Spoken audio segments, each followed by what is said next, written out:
जिस डाल पे मैंने पांव धरा वो डाल वहीं से टूट गई। अपने मन को उनसे बाहर खींच लो जो लोग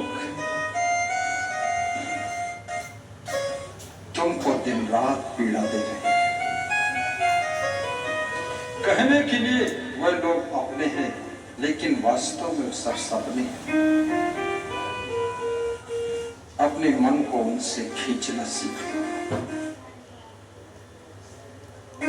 तुम्हारा मन फंस जाता है कहीं मोह में, कहीं लोभ में, कहीं क्रोध में और कहीं दुख में।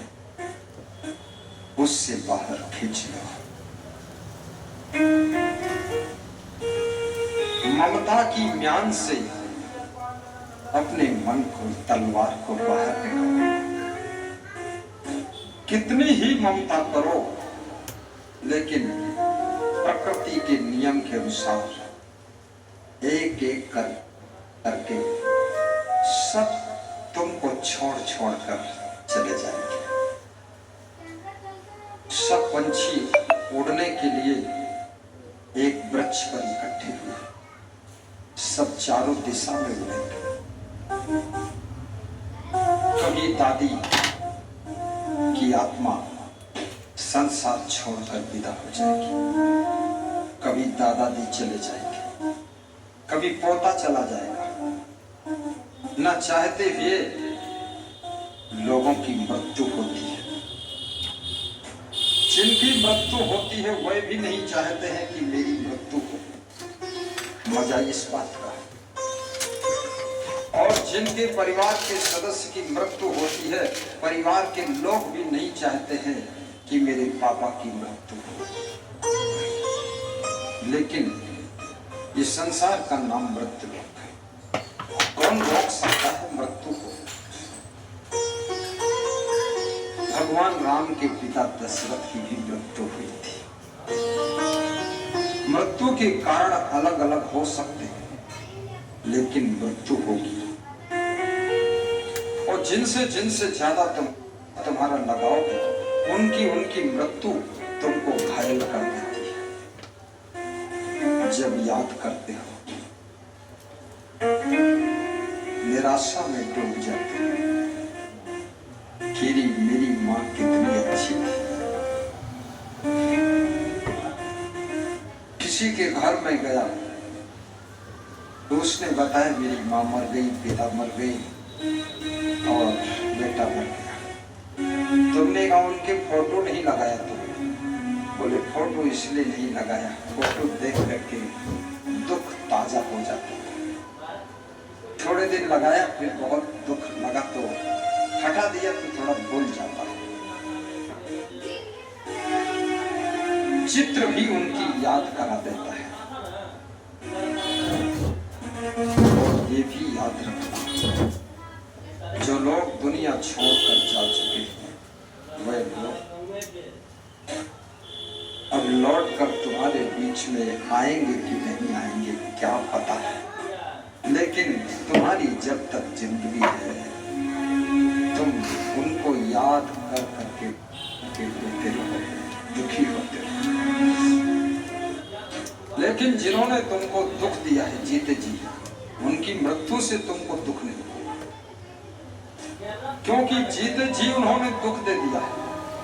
फिर वो चाहे बेटा हो, चाहे पिताजी हो, चाहे सास हो, चाहे ससुर हो, चाहे बहू हो, जिनकी जिंदगी से ही तुमको दुख मिलता है, दुख के कांटे चुभते रहते हैं, उनकी मृत्यु से तुमको उन कांटों का दर्द छूट जाता है। मन में होता आज छुट्टी मिल गई।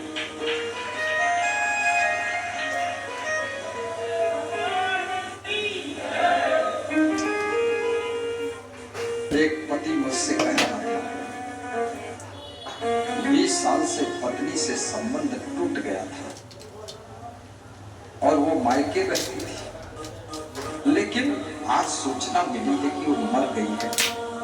आज जाकर के हमको छुट्टी मिली तो हमने का संबंध टूट गया, घर छोड़कर मायके चली गई और आज मरी 20 साल बाद आज छुट्टी मिली, अभी तक छुट्टी नहीं मिली।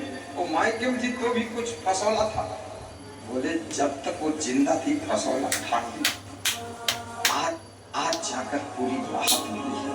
बड़ी खुशी हुई जब से समाचार आया वो मर गई। अब झंझट खत्म हो गई। जिनसे जिनसे जिंदगी तुम्हारी झंझट बन जाती है, उनकी मृत्यु से तुम्हारी झंझट खत्म हो जाती है। जिंदगी ऐसी मत बनाना, जिंदगी ऐसी हो कि तुम मर जाओ तो भी लोगों के दिलों पर तुम्हारा कब्जा होना चाहिए, और जिंदा रहो तो भी दिलों में कब्जा करके।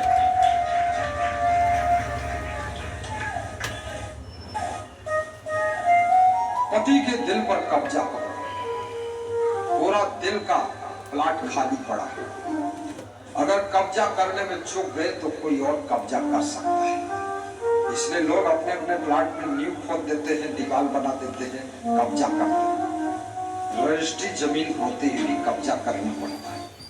पति के दिल पर कब्जा करो, पत्नी के दिल पर कब्जा करो, माता पिता के दिल पर राज करो, और गुरु के दिल पर भी कब्जा करो। गुरु, उसका ध्यान तुम रोज करते हो, लेकिन वो भी कभी कभी तुम्हारा ध्यान करते, तुम्हें याद कर। ऐसी भक्ति करो।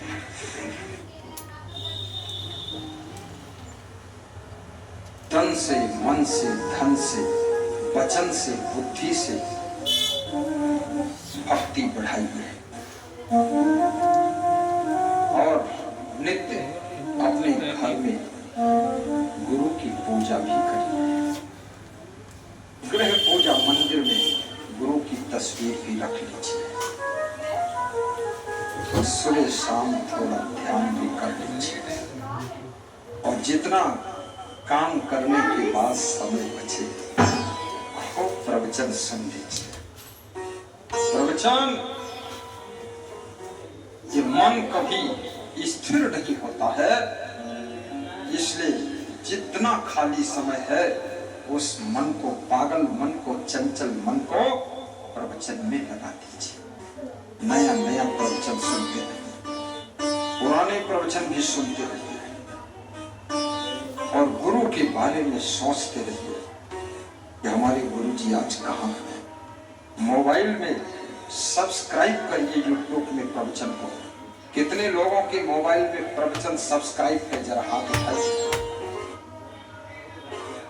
ये सब्सक्राइब, बहुत लोग सब्सक्राइब जानते हैं।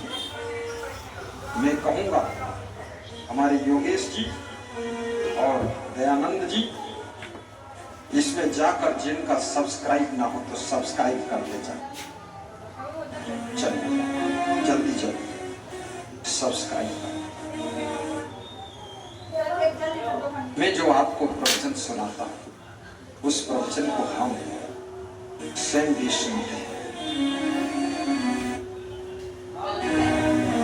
कल रात में प्रवचन सुन रहा था, जो रात बीती। गुरूर का प्रवचन था। गुरूर तहसील, छत्तीसगढ़ प्रदेश, जिला पालो। दोखनलाल साहू के यहाँ का प्रवचन था। बड़ा मधुर मधुर प्रवचन था, मुझे भी आनंद आ रहा था। स्वयं की बनाई हुई जलेबी जब खाओगे तो भी टेस्ट तो होगा वही जो अन्य जलेबी में होता है, और स्वयं की जलेबी ज्यादा शुद्ध होती है। इसलिए स्वयं के प्रवचन को गुरु को भी सुनना चाहिए कि दुनिया को क्या सिखा रहा हूँ, गुरु भी उसको सीख ले थोड़ा, वो भी रास्ते पर सही चले। कई बार सिखाने वाले भी रास्ता भूल जाते हैं। कितने बाप बेटे को सिखाते हैं बीड़ी मत पीना, और स्वयं सिगरेट पीते हैं। बेटे को सिखाते हैं। कितने बेटे सिखाते हैं कि पापा को शांत रहना चाहिए, और स्वयं ज्वालामुखी बने। दूसरों को सिखाना आसान होता है, लेकिन वो सिखाने वाली फार्मूलों को खुद सीख लेना, यही व्यक्ति को महान बना देता है, महान बना देता है।